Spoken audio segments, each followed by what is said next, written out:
शेवटच्या अक्षराची गंमत.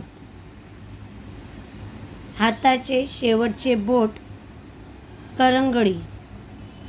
पुरण घालून करतात ती पुरणपोळी. फुलाचा भाग पाकळी. न उमललेले फूल कळी. एका हाताने वाजत नाही ती टाळी.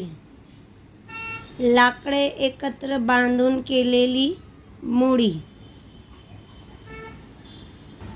करंगळी, केळी, पुरणपोळी, पाकळी, कळी, टाळी, मोडी.